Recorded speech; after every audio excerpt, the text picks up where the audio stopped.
Hello friends, போன இதில் வந்து பாதி எபிசோடு வந்து சொல்லியிருக்கேன். இந்த இதில் வந்து பாதி சொல்கிறேன். ஆனால் டைமிங் வந்து கூட வந்துருச்சனால மெடிக்கல் வந்து பாதி வந்து இதில் வந்து சொல்கிறேன். சப்போஸ் வந்து எல்லாமே செக் பண்ணிட்டாங்க, ஆஃப் இது செக் பண்ணிட்டு அதுக்கப்புறம் வந்து உங்களுக்கு வந்து ஃபர்தராக என்ன இது பண்ணுவாங்க, கை கால் பெண்ட் எல்லாமே பார்த்த பிறகு அதுக்கப்புறம் ப்ரைவேட் பார்ட் செக்கிங் தான். கரெக்டாக வந்து 2 பால்ஸ் இருக்கா அப்படின்னு சொல்லி செக் பண்ணுவாங்க. கரெக்டாக வேறு எதுவும் இது இருக்கா, அதுக்கப்புறம் தழும்பு அதெல்லாம் வந்து எதனால் வந்துச்சு அந்த மாதிரி வந்து கொஸ்டின் பண்ணுவாங்க. அதுக்கப்புறம் வந்து தழும்பு அதெல்லாம் வந்து கரெக்டாக வேறு எதுவும் சர்ஜரி பண்ணியிருக்கீங்களா அப்படின்னு சொல்லிட்டு வந்து பார்ப்பாங்க. ப்ரைவேட் இதில் வந்து அப்புறம் அப்பெண்டிக்ஸ் எதுவும் செக் பண்ணி பார்ப்பாங்க. வேறு எதுவும் அப்நார்மலாக தெரியுதா அப்படின்னு சொல்லி வந்து பார்ப்பாங்க. அதை வந்து செக் பண்ணிவிட்டு அதுக்கப்புறம் வந்து வெளியே உட்கார சொல்லிட்டாங்க. அதுக்கப்புறம் ஒரு 15 பேரை வந்து ரூம்குள்ளே கூட்டிகிட்டு போய் அவங்களுக்கு இதே மாதிரி வந்து செக் பண்ணி முடிச்சிட்டாங்க. இதை முடித்தோடனே எங்களுக்கு வந்து லாங் டிஸ்டன்ஸ் வந்து செக் பண்ண ஃப்ரெண்ட்ஸ். 20 அடி இருக்குங்க கிட்டத்தட்ட. உங்களுக்கு வந்து ஏபிசிடி அந்த இது வந்து 6x6 வந்து கரெக்டாக வந்து தெரியும். 20 அடியில் வந்து ஒரு லைட்டு ரெக்டாங்கிள் இது மாதிரி இருந்துச்சு. ஒரு சில பேருக்கு வந்து ஒரு 10, 12 நம்பர் வந்து கேட்டாங்க. கரெக்டாக வந்து இந்த ரயிலில் ஒரு 6 நம்பர், இந்த ரயிலில் வந்து ஒரு 6 நம்பர் வந்து எங்களுக்கு வந்து கரெக்டாக கேட்டாங்க. நீ கரெக்டாக சொன்னோடனே எது பண்ணிட்டாங்க. அதுக்கப்புறம் வந்து அப்பு, டவுனு, லெஃப்ட், ரைட் அந்த மாதிரி இதுவும் இருக்கும். அதுக்கப்புறம் 1, 2, 3 இருக்கும். அந்த மாதிரி இருக்கும். ஹிந்தி, இங்கிலீஷ் தான். தமிழ்லாம் வந்து அவங்க வந்து எதுவும் வந்து கொடுக்க மாட்டாங்க. அதுக்கப்புறம் வந்து பார்த்தீங்கன்னா, அதுக்கப்புறம் முடிஞ்சோடனே எங்களுக்கு வந்து உட்கார வச்சுட்டாங்க. உட்கார வச்சோடனே அதுக்கப்புறம் வந்து ஹார்ட் பீட் ரேட் வந்து செக் பண்ணாங்க. பல்ஸ் வந்து பார்த்தாங்க. உங்களுக்கு இப்போ பிபி கரெக்டாக இருக்கா, அதாவது 120க்குள்ளே இருக்கா, 80 to 120க்குள்ளே வந்து பிபி வந்து இருக்கணும். எனக்கு வந்து ஹையாக இருந்துச்சு. 140 கிட்டத்தட்ட 150 வந்துச்சு. ஒரு பயம் பதட்டத்தினால பிபி செக் பண்ணும்போது எப்போவுமே வந்து நீங்கள் வந்து தண்ணி குடிச்சிட்டு போங்க. ஒரு சில சம்டைம் வெயிட் வந்து செக் பண்ணுவாங்க. வெயிட் செக்கும்போது நல்லா ஒரு வாழைப்பழம் சாப்பிட்டுட்டு நல்லா வந்து தண்ணி குடிச்சிட்டு போங்க. மோஸ்ட்லி வந்து வெயிட்டில் வந்து யாருமே வந்து அவங்க வந்து கழிக்கலை. என்ன அப்போ வந்து கழிக்கலை, இனிமேல் தான் கழிக்கிறான்னு தெரியல. வெயிட் வந்து அவங்க வெயிட்டுக்கு ஏற்றாப்புல அவங்களே வந்து அட்ஜஸ்ட் பண்ணி வந்து போட்டாங்க. வெயிட் வந்து அளக்கலை, ஹைட்டு ஜஸ்ட்லாம் மறுபடியும் மெஷர் வந்து பண்ணலை. ஃபிசிக்கல்லே வந்து அதை வந்து அப்படியே வந்து போட்டு விட்டாங்க. எனக்கு ஹார்ட் பீட் ரேட் வந்து செக் பண்ணாங்க. அதுக்கப்புறம் கொஞ்சம் சம்திங் தெரியும். பிபி வந்து ஹார்ட் பல்ஸ் ஒரு நிமிஷம் வந்து குதிக்க சொல்லிட்டு 60 செகண்ட் குதிக்க சொல்லி என்னோடய ஹார்ட் ரேட் வந்து பார்த்தாங்க. அதிகமாக வந்து துடிக்குன்னு சொல்லிட்டு மார்க் பண்ணிட்டேன். அதிலே நான் வந்து வெக்ஸ் ஆகிட்டேன். ரீமெடிக்கல் கன்ஃபார்ம் எனக்கு மட்டும் தனியாக எழுதுறாங்க அப்படின்னு நினச்சிட்டு என் பேச்சில் வந்து 30 பேருக்கு 4 பேருக்கு வந்து ரீமெடிக்கல் போட்டாங்க. அதில் வந்து நானும் வந்து ஒரு ஆள் ஹார்ட் பீட் ரேட் வந்து அதிகமாக துடிக்குது அப்படின்னு சொல்லிட்டு வந்து டெக்கிகார்டியா அப்படின்னு சொல்லிட்டு ஒரு இதுக்காண்டி எனக்கு வந்து ரீமெடிக்கல் வந்து போட்டாங்க. அதுக்கப்புறம் எல்லோரும் வந்து போயிட்டாங்க. ஒன்று பை ஒன்றா வந்து இந்த இதை வந்து செக் பண்ணாங்க. அதுக்கப்புறம் எழுதிட்டு நெக்ஸ்ட் வந்து டாக்டர்கிட்ட போயிட்டு வந்து கலர் விஷன் வந்து செக் பண்ணோம். கலர் பிளைண்ட்னஸ் வந்து நம்பர் இருக்கும் 1, 2, 3, 4. அதுக்கப்புறம் ட்ராயிங் நீங்கள் வரைகிற மாதிரி இருக்கும். ஒரு லைன் மாதிரி இருக்கும். அதில் நீங்கள் வச்சு கையை வச்சு காட்டுற மாதிரி இருக்கும். ஃபஸ்ட் எடுத்தோன்னே உங்களுக்கு வந்து சின்ன பேப்பரில் ஷார்ட் சைட்னஸ்க்கு வந்து நீங்கள் வந்து ரீட் பண்ணுற மாதிரி இருக்கும். ஒரு நியூஸ் பேப்பர் மாதிரி சின்னதாக வந்து கொடுப்பாங்க. அதை ஒரு 2, 3 நிமிட்ஸ் வந்து நீங்கள் வந்து ஃப்ளூயிடாக உங்களுக்கு வாசிக்கிறதோ இல்லையோ கொஞ்சம் லைட்டாக வாசிக்கிட்டே இருந்தீங்கன்னா விட்ரோப்பில் ஒன்றும் பிரச்சனை இல்லை. அதுக்கப்புறம் கலர் விஷன் வந்து செக் பண்ணி பார்த்துட்டு அதுக்கப்புறம் கண்ணில் ஒரு சில நேரம் வந்து லைட் அடிச்சு பார்ப்பார். இது சம்திங் தெரிஞ்சிச்சுன்னா அவர் வந்து கவனிப்பார். நீங்கள் வந்து கரெக்டாக வாசிங்களா, கலர் பிரைட்னஸ்லாம் சொல்கிறீங்களா அப்படின்னு வந்து செக் பண்ணிவிட்டு அதுக்கப்புறம் வந்து வெளியே போய் உட்கார சொல்லிட்டு எனக்கு மறுபடியும் கூப்பிட்டு ஒரு சான்ஸ் வந்து கொடுத்தாங்க. மறுபடியும் வந்து ஹார்ட் பீட் ரேட் வந்து மறுபடியும் செக் பண்ணி பார்த்தாங்க. மறுபடியும் அப்நார்மலாக வந்து தெரியுதுன்னு சொல்லிட்டு எப்படின்னா அசிஸ்டன்ட் தான் எனக்கு வந்து செக் பண்ணார். அதுக்கப்புறம் அதை வந்து நோட் பண்ணி பாயிண்ட் அவுட் பண்ணி இது எழுதிட்டாங்க. அதுக்கப்புறம் ஓகே நமக்கு அவ்வளோதான் முடிஞ்சு ரீமெடிக்கல் நான் கன்ஃபார்ம் பண்ணிட்டேன். அதே மாதிரி வந்து இது பண்ணிவிட்டு மறுபடியும் எல்லாத்தையும் ஓகே பண்ணிட்டு மறுபடியும் வந்து எல்லாமே மெடிக்கல் ஓவரான பிறகு ஒரு 2 மணி நேரம் வெளியே உட்காந்துருந்தோம். அதுக்கப்புறம் வந்து மறுபடியும் அவங்க ஷெட்யூல் கிளாக் இது கூப்பிட்டு போய் யார் யாருக்கு ரீமெடிக்கலு, யார் யார் பாஸு அப்படின்னு வந்து சொன்னாங்க. டைரக்ட் ஃபிட்டுக்கு வந்து எந்த ஒரு சர்டிஃபிகேட் கொடுக்குமாங்க. ரீமெடிக்கலுக்கு வந்து ரீமெடிக்கல் ஃபார்ம் வந்து எங்களுக்கு வந்து கொடுத்தாங்க. உங்களுக்கு என்ன ப்ராப்ளம் அப்படின்னு சொல்லிட்டு வந்து ஒரு ஃபார்ம் வந்து எழுதி கொடுத்தாங்க. எனக்கு வந்து டெக்கிகார்டியா வந்து 106 இயல்பாக வந்து மனிதனுடைய இது வந்து 72 to 42 துடிக்கணும். எனக்கு வந்து அதிகமாக துடிக்குது. ஏன்னா பயத்தினால ஒரு சில பேருக்கு வந்து துடிக்கும், எமோஷனல் அந்த மாதிரி இதனால மெடிக்கலை பற்றி அதிகமாக சொல்லிட்டேன். வேறு எதுவும் மறந்துட்டேன் என்னென்னு சரியான தெரியலை. மோஸ்ட்லி வந்து எல்லாம் செக் பண்ணுவாங்க. ஃபஸ்ட்டு ஒரு கண், காது, மூக்கில் அந்த ஒரு சில பேருக்கு அந்த சதை மாதிரி வளரும். அந்த சதை இருக்கான்னு சொல்லி லைட்டாக செக் பண்ணுவாங்க. அப்புறம் பல்லில் கரெக்டாக இருக்கா, பாயிண்ட் டென்டல் பாயிண்ட் நாக்கெலாம் கரெக்டாக ரெண்டாவதா அப்படின்னு வந்து பார்ப்பாங்க. அப்புறம் காது இயர் செக்கிங், அதுக்கப்புறம் கை கால் பெண்டு, விரல் பெண்டு ஒரு சில சம்திங் வந்து பார்ப்பாங்க. ஏதாவது தழும்பு இருந்தால் என்னன்னு சொல்லி சம்திங் வந்து கேட்பாங்க. கை காலில் அந்த மாதிரி இருந்தாலும் கேட்பாங்க. எதுவும் கை ரிங்கு அந்த மெட்டல் ஐட்டம்லாம் வந்து போட்டு போங்க. அதே கயிறுகள்லாம் மோஸ்ட்லி வந்து கட் பண்ணி இது பண்ணிடுங்க. அதான் இருந்தால் எதுவும் மோஸ்ட்லி வந்து சொல்லலை. ஒரு சில டாக்டர் வந்து வேணாம் அந்த மாதிரி சொல்லுவாங்க. அதுக்கப்புறம் வந்து ஒரு சில டாக்டர் வந்து எப்படின்னா ஒரு கம்பி மாதிரி இருக்கும். அதை மூக்குக்குள்ளே விட்டு பார்ப்பாங்க. கரெக்டாக வந்து உங்களுக்கு அந்த இது சிங்க் டவுட்டாக இருந்தால் மூக்கு எதுவும் அப்நார்மலாக இருந்தால் தெரிஞ்சால் வந்து அந்த மாதிரி செக் பண்ணும்போது நான் வந்து வெளியே இருந்து பார்த்தோம். ஒரு டாக்டர் அந்த மாதிரி தான் வந்து செக் பண்ணாப்புல ரீமெடிக்கல் வந்து போட்டாங்க. டெக்கிகார்டியா நாங்கள் இதில் 4 பேர் வந்து போட்டாங்க ரீமெடிக்கல். ஒரு கால் இது பண்ண ஒரு சில பேர் கண்ணில் ஐயில் வந்து போட்டாங்க 2 பேர்த்துக்கு.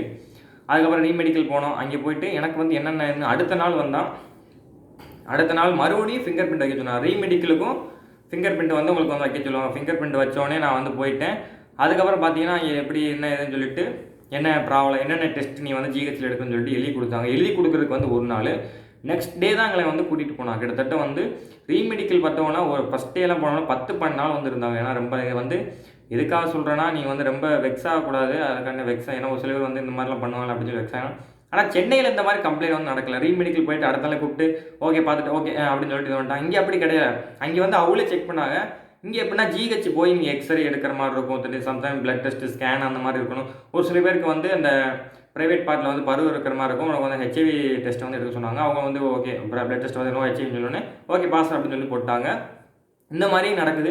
ஒரு சில பேருக்கு ரொம்ப மைனாரிட்டி அப்புறம் எம்ஆர்ஐ ஸ்கேனு, அப்புறம் ஐக்கு வந்து நிறையா 2-3 ஸ்கேன் எடுத்தோம். டேப்லெட் ஸ்கேன், ஐ லாங் விஷன் டாக்ஸ். ஐக்கு போட்டோம் மோஸ்ட்லி வந்து 1-2 பேர் தான் வந்து பாஸ் பண்ணியிருக்காங்க அப்படின்னு சொல்லுவாங்க. எனக்கு வந்து ஹார்ட் பீட் ரேட்லேயும் நான் விசாரித்த பிறகு 2-3 பேர் தான் பாஸ் ஆகிருக்காங்க அப்படின்னு சொல்லுவாங்க. அந்த மாதிரி நார்மலாக ஏன்னா ஜிஹெச்சில் பார்த்தவங்களுக்கே தெரியுமில்ல, ரிப்போர்ட் வந்து ஒழுங்காக எழுத மாட்டாங்க. அந்த மாதிரிலாம் வந்து சில பல கம்ப்ளைண்ட்ஸ் வந்து வரும்.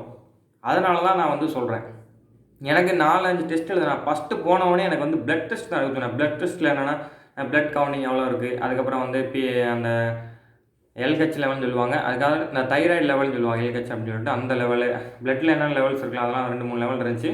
அது வந்து எழுதுனாங்க. பிளட் கவுண்ட் எவ்வளோ இருக்குது, அந்த செல்லு பிளேட்லெட் செல்லாம் எவ்வளோ இருக்குது, அதுக்கப்புறம் கரெக்டான இது இருக்கா அப்படின்னு சொல்லிட்டு அதெல்லாம் எழுதுனாங்க. பிளட் டெஸ்ட்டு எடுத்தோடனே அடுத்து வந்து எங்களுக்கு வந்து இதயம் சம்மந்தமான இதயம் கரெக்டாக ஃபங்க்ஷன் ஆகுதா அப்படின்னு சொல்லிட்டு வந்து அதுக்கு ஒரு டெஸ்ட்டு வந்து எழுதுனா அது டேப்லெட் ஸ்கேன்னு நினைக்கிறேன். சரியாக வந்து எனக்கு வந்து ஞாபகம் இல்லை. அந்த இதுக்கு போயிட்டு அந்த இப்போ செக் பண்ணிட்டேன். சின்ன மிஷினில் வந்து எப்படின்னா பார்த்தாங்க, ஒரு லேடி வந்து பார்த்துட்டு உனக்கு வந்து அப்நார்மலாக இருக்குது அப்படின்னு சொல்லிட்டாங்க. அதுக்கப்புறம் பெரிய மிஷினுக்கு வந்து போனோம். பெரிய லெவல் வந்து இது பண்ணுவாங்க. நான் என் ஃப்ரெண்டு ஒரு 2 பேர் சேர்ந்துட்டு, ஏன்னா எனக்கு இன்னொருத்தருக்கும் ஒரே இதாக இருந்துச்சா நான் வந்து ஒரே பண்ணிவிட்டு 2 பேரும் போயிட்டு மறுபடியும் கொலாபரேட் பண்ணி அந்த இதுக்கு டெஸ்ட் எடுக்கிறதுக்காண்டி போனோம். அங்கே போயிட்டு பார்த்தீங்கன்னா அங்கே போயிட்டு பார்த்துட்டு ஓகே உங்களுக்கு நார்மலாக தான் இருக்குது தம்பி அப்படின்னு சொல்லிட்டு அவங்க வந்து ப்ரெசன்டேஷன் இதை வந்து போட்டு கொடுத்துட்டாங்க. அது ரிப்போர்ட்டு உங்களுக்கு ஹார்ட் பீட் ரேட்டு. அதுக்கப்புறம் வந்து நாங்கள் இது எடுத்தோம். ஃபஸ்ட்டு வந்து அந்த ஹார்ட் பீட்டு இதானா அதுக்கு வந்து கிராஃப் ஷீட்டில் வந்து இது எடுப்பாங்க. அது பேர் வந்து சரியாக தெரியல. அந்த கிராஃப் ஷீட்டில் வந்து அந்த இது எடுப்பாங்க, சரியாக எனக்கு தெரியல. அந்த இது எடுத்துகிட்டு அதை வச்சு தான் வந்து நம்ம வந்து அந்த ரிப்போர்ட்டு எடுக்க மாதிரி இருக்கும். அதுக்கு நார்மல்னு சொல்லி போட்டால் ஓகே நம்ம வந்து பாஸ் ஆகணும் பிரச்சனை இல்லை அப்படின்னு சொல்லிட்டு பார்த்தா நிறையா ரிப்போர்ட்டில் வந்து அந்த மாதிரி குளறுபடிகளில் வந்து நடந்திருக்கு. குளறுபடிகள்னால் இப்படி சொல்ல ஒரு சில பேர் வந்து கரெக்டாக வந்து எழுத மாட்டாங்க. ஜிஹெச் வந்து அந்த மாதிரி தான் ஜிஹெச்சில் தான் வந்து மெடிக்கல் போட்டாங்க. அதான் வந்து பெரிய இது. ஆவடி போனவங்க வந்து ஈஸியாக வந்து பாஸ் பண்ணிட்டாங்க. எந்த ஒரு இதுவும் இல்லாமல். நாங்கள் வந்து ரொம்பவுமே கஷ்டப்பட்டு தான் வந்து பாஸ் பண்ணோம். அதனால தான் ரொம்பவுமே டிஃபிகல்ட்டி வந்து ஃபேஸ் பண்ணி இது பண்ணோம். அதனால தான் சொல்லிக்கிட்டு இருக்கேன்.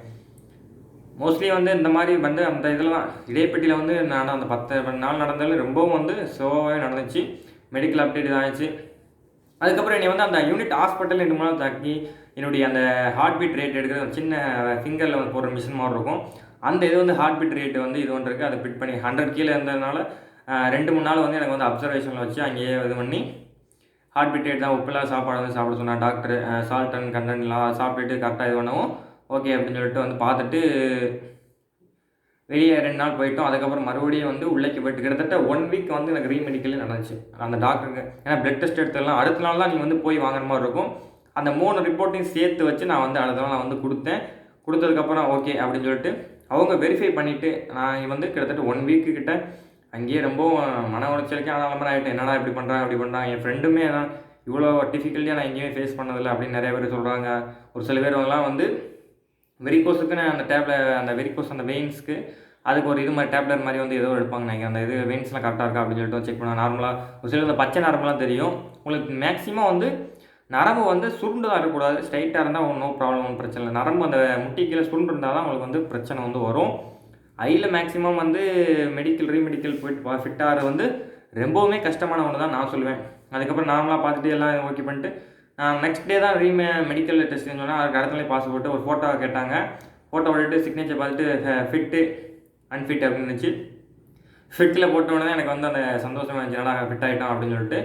அதுக்கப்புறம் எல்லாம் முடிஞ்சோடனே நமக்கு வந்து நார்மலாகவே ரீமெடிக்கல் அதெல்லாம் போட்டு நம்ம பேர் ரீமெடிக்கல் போடவும் எக்ஸ் ஆகிட்டு அதுக்கப்புறம் வண்டி ஏறிட்டு அப்புறம் ஊருக்கு வந்துட்டா ஒரு இடத்துல 1 வாரமாக நடந்துச்சு இந்த மெடிக்கல். அப்போ தான் ரொம்ப நம்ம பேசாமல் சென்னை போட்டிருந்தா கூட நம்ம 1 நாள் முடிச்சுட்டு வந்துருக்கலாம், 2 நாளில் 3 நாளில் முடிச்சிருக்கலாம் அப்படின்னு நினச்சேன். பரவாயில்ல ஓரளவு இது வந்துட்டு 1 வீக் கழித்து முடிச்சுட்டு என் ஃப்ரெண்டு அவரெல்லாம் வந்து இதாகிட்டாப்புல. அப்புறம் வந்து எனக்கு வந்து இன்னொரு பேஸ் வந்துச்சு வித்து ஹெல்த்து அப்படின்னு சொல்லிட்டு. அதை பற்றி நான் வந்து தனியாக சொல்கிறேன். அப்படிலாம் என்ன அதுக்கு எத்தனை இதாகும், இந்த வருஷத்தில் எவ்வளோ பேர் இருந்திருக்காங்க, அதை பற்றி தனியாக ஒரு வீடியோ வந்து போடுறேன். இந்த வீடியோ இதோட ஃபினிஷ் பண்ணிக்குவோம். நம்மளுடைய ஃபிசிக்கல் அண்ட் மெடிக்கல் வீடியோ இதோட ஓகே ஓவர் ஆகிப்போச்சு. அதுக்கப்புறம் எதுவும் டவுட் இருந்தால் கேளுங்க. பஸ் ரூட்டு வந்து கண்டிப்பாக வந்து தனியாக போடுறேன். அதாவது சிவகங்கை, மதுரை, அதுக்கப்புறம் வந்து சென்னை, ஆவடி, இதில் எப்படி எங்கே போகிறது, எப்படி ஸ்டே பண்ணி நம்ம எப்படி இது பண்ணுறது அப்படின்னு சொல்லிட்டு தனியாக ஒரு வீடியோ வந்து உங்களுக்கு கண்டிப்பாக வந்து போடுறேன். ரிசல்ட்ஸ் வந்து இன்னும் வரல, எல்லாமே வெயிட்டிங்கில் தான் இருக்குது. அதை வந்து பார்த்துட்டு வந்து சொல்கிறேன், ஒன்றும் பிரச்சனை இல்லை. Okay friends, thank you for in this video. Okay.